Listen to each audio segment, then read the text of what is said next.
Hi friends, welcome to my channel. So మనం ఇప్పుడు దాకా డిఫరెంట్ వీడియోస్ చేసాం కదా. సో ఈ రోజు ఏంటంటే వేరియబుల్ లైబ్రరీ మనకి ఆల్రెడీ తెలుసు. ఓకే, సో వేరియబుల్ లైబ్రరీ ఎలా క్రియేట్ చేయాలి, దాన్ని డేటా పైప్లైన్స్లో ఎలా యూజ్ చేయాలని చూసాం.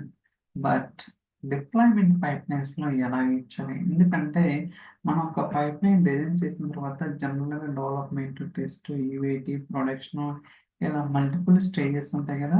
అయితే ప్రతి స్టేజ్లో కూడా ఒక్కో డేటాబేస్ ఉండొచ్చు, ఒక్కో సర్వర్ ఉండొచ్చు. ఫర్ ఎగ్జాంపుల్ డెవలప్మెంట్ ఒక సర్వర్ ఉండదు, డేటాబేస్ అండ్ ప్రొడక్షన్, టెస్ట్, యూఏటి ప్రతిదానికి కూడా సపరేట్ సర్వర్స్ అండ్ డేటాబేసెస్ అయితే ఖచ్చితంగా రియల్ టైంలో ఉంటాయి అన్నమాట. ఎక్కడ కూడా అన్నీ ఒకటే మెయింటైన్ చేయదు. ఆఫ్ కోర్స్ మనం డెమోస్లో అంటే చెప్తాం కానీ బట్ రియాలిటీలో డిఫరెంట్. సో ఈ రోజు నేను ఏం చేస్తున్నా అంటే,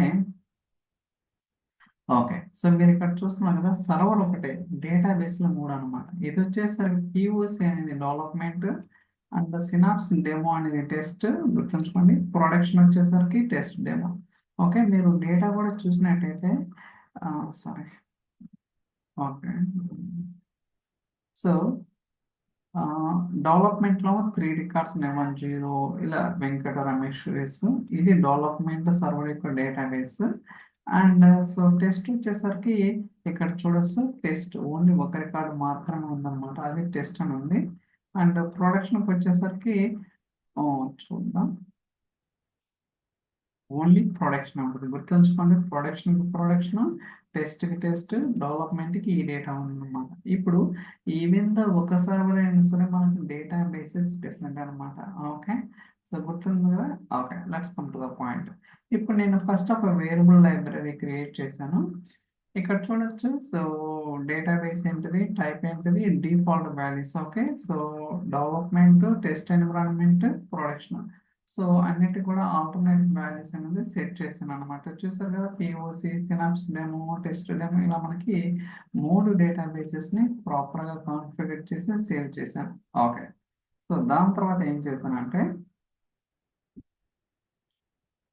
ఫస్ట్ చూద్దాం, డెవలప్మెంట్ వల్ల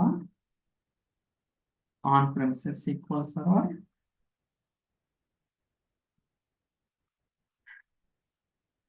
ఓకే, సో మన ఇక్కడ వేరియబుల్ లైబ్రరీ ఉంది కదా. సో నేము అండ్ ఏదైతే లైబ్రరీ నేమో అండ్ వేరియబుల్ నేమ్ ఇవన్నీ కూడా ప్రాపర్గా డిఫైన్ చేసినాం. దాని తర్వాత మనకి సోర్స్ ఎక్కడి నుంచి వస్తుంది, ఆన్ ప్రిమిసెస్ SQL సర్వర్ అనమాట. మీరు చూడొచ్చు. సో ఏదైతే లైబ్రరీ ఉందో అది ఇక్కడ కాన్ఫిగర్ చేసింది అనమాట. నథింగ్ బట్ డేటాబేస్లో మనం లైబ్రరీ నేమ్స్ డిఫైన్ చేసాం కదా, అది ఇక్కడ ఇచ్చాను. క్వెరీ తీసుకున్నాను, select star from EMP main. అంటే ప్రతి డేటాబేస్లో కూడా టేబుల్ నేమ్ కామన్గా సేమ్ ఉండదు. ఇప్పుడు డెవ్లో టేబుల్ సారీ, డెవ్లో ఒక టేబుల్ నేమ్, టెస్ట్లో ఒక టేబుల్ నేమ్ అలా ఉండదు అనమాట. కనెక్షన్ స్ట్రింగ్స్ పాత్రలు మారుతాయి కానీ మెటా డేటా అనేది మోస్ట్లీ 99% సేమ్ ఉంటుంది అనమాట. ఓకే, ఎక్కడో డైనమిక్గా రిఫ్లెక్ట్ అవడం కొన్ని ఉంటాయి, 100% చెప్పిన కానీ so most of the cases 99% meta data same ఉంటుంది. కొన్ని కేసెస్లో డైనమిక్గా ఫెచ్ చేయాల్సి ఉంటుంది. ఓకే, అది ఎక్సెప్షనల్ కేస్ అన్నమాట, మనం చెప్పేది ఏం కాదు. ఓకే, డేటాబేస్ వచ్చేసరికి డైనమిక్గా రీడ్ చేస్తాం. దాని తర్వాత వచ్చింది destination, test SQL data. Okay, lake చూసుకోవచ్చు మీరు అందరూ కూడా. ఓకే, ఇదన్నమాట. ఓకే, ఇప్పుడు సో దీనికోసం నేను సో డిప్లాయ్మెంట్ పైప్లైన్స్ క్రియేట్ చేస్తాను. మెయిన్వెల్ మీరు చూడొచ్చు. So development work space and test environment work space and production environment work space, ఇలా 3 వర్క్ స్పేసెస్ అయితే నేను క్రియేట్ చేయడం జరిగింది. సో ఇప్పుడు డిప్లాయ్మెంట్ పైప్లైన్ చూద్దాం. ఓకే, మీరు చూడొచ్చు, డెవలప్మెంట్, టెస్ట్, ప్రొడక్షన్.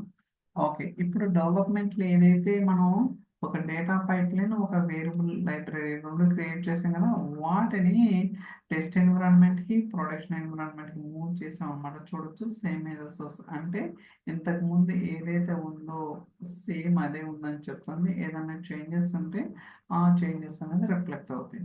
ఓకే. ఇక్కడ దాకా బాగుంది. ఇదే మనకి వెరీ వెరీ ఇంపార్టెంట్. ఓకే. ఈ పాయింట్ మీరు మిస్ చేస్తే మీకు ప్రాపర్‌గా రాదనమాట. ఏంటిదంటే మీరు అబ్జర్వ్ చేస్తే మన వేరియబుల్ లైబ్రరీలో ఏముంది? డిఫాల్ట్ వాల్యూ మాత్రం యాక్టివ్ ఉంది. కానీ టెస్ట్ ప్రొడక్షన్ అనేది యాక్టివ్ లేదనమాట. ఓకే. సో మీకు ఇక్కడ సేఫ్ సైడ్ మనకి డాక్యుమెంటేషన్ కూడా చాలా డీటెయిల్‌గా చెప్తున్నారు. మైక్రోసాఫ్ట్ ఎలా చేయాలి ఏంటనేది. సో మీరు డిప్లాయ్ చేసిన తర్వాత టెస్ట్ ఎన్విరాన్మెంట్‌కి వెళ్ళి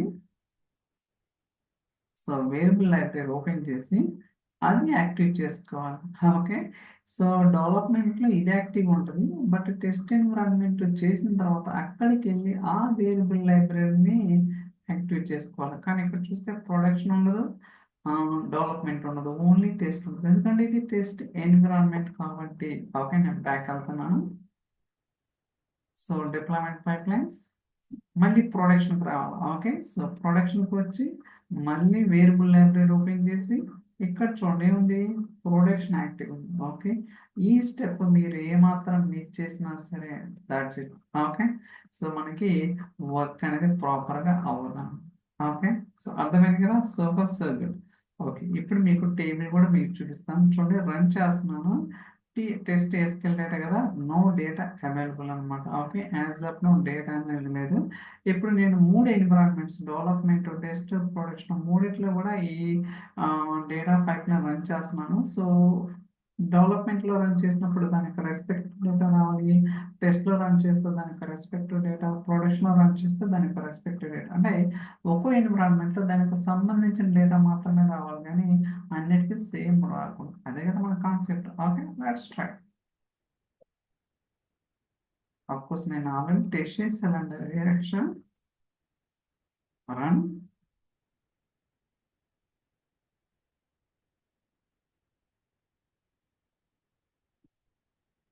ఇది కొంచెం టైం తీసుకుంటుంది. But it's okay.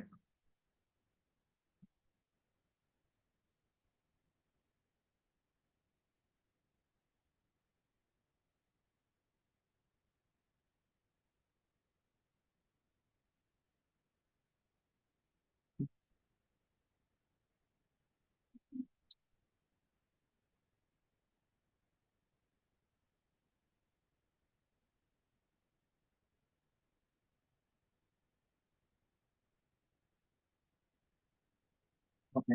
ప్రోగ్రెస్‌కి వచ్చింది. Thank God. ఒక్కోసారి కొంచెం స్లోగా ఉంటది. ఎందుకంటే నేను కూడా ఆన్ ప్రిమిసెస్ కాబట్టి sometimes it will be slow. Okay. Success అయితే అండి. ఇప్పుడేంటి ఇది డెవలప్‌మెంట్ అయ్యి ఉంటది. ఓకే.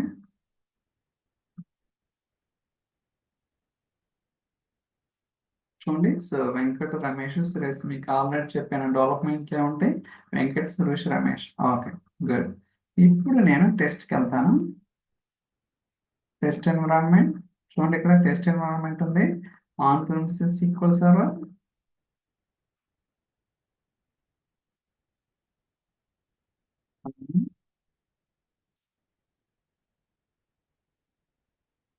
ఇప్పుడు టెస్ట్ ఎన్విరాన్మెంట్ ఏ రికార్డ్ రావాలా? సో ఐ థింక్ ఈ టెస్ట్ అనేది రావాలా? Okay. Let's see. So for timing మీరు చూసుకున్నట్టయితే టెస్ట్ అనేది ఆల్రెడీ లేదు. ఓకే.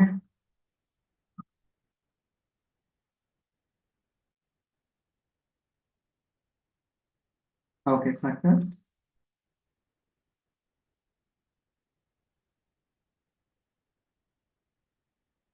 చూసారా? టెస్ట్ వచ్చింది. గైస్ అబ్జర్వ్ చేసారా?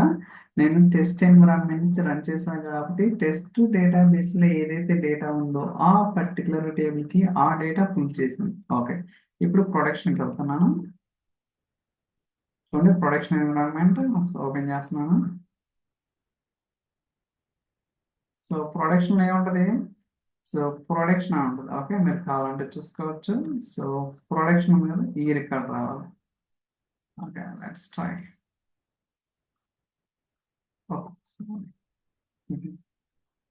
ఒక్కసారి confuse. Well that's running. It won't take much time ఎందుకంటే ఒక రికార్డ్ ఎక్కువ టైం తీసుకుంటుంది.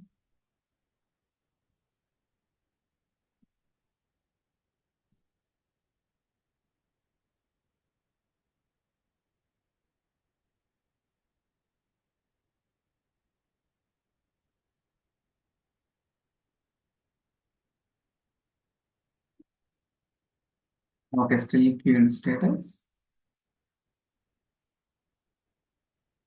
Oh, okay. Okay, right. We want to see అంటే ప్రతి స్టేజ్ లో కూడా దానికి రెస్పెక్ట్ డేటాబేసెస్ యొక్క డేటా రిఫ్లెక్ట్ అవుతుందో లేదో మనం తెలుసుకోవాలి. ఎందుకంటే రియల్ టైంలో ఖచ్చితంగా సో ఈ ఎన్విరాన్మెంట్స్ ఇవన్నీ కూడా important. Let's try to run this.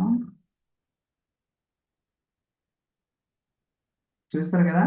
So production వచ్చింది, టెస్ట్ వచ్చింది, డెవలప్మెంట్ వచ్చింది. అంటే ఇప్పుడు నేను డేటా పైప్లైన్ ని ఒక్కో ఎన్విరాన్మెంట్ రన్ చేస్తే ఆ ఎన్విరాన్మెంట్ కి సంబంధించిన డేటాబేస్ ని పుల్ చేసుకొని అక్కడ ఆ టేబుల్లో ఉన్న డేటా మాత్రమే లోడ్ చేస్తుంది. కానీ సేలో మనం ఏంటంటే రకరకాల రకరకాలుగా ఎన్విరాన్మెంట్ సెటప్ అనేది చేయొచ్చు అనమాట.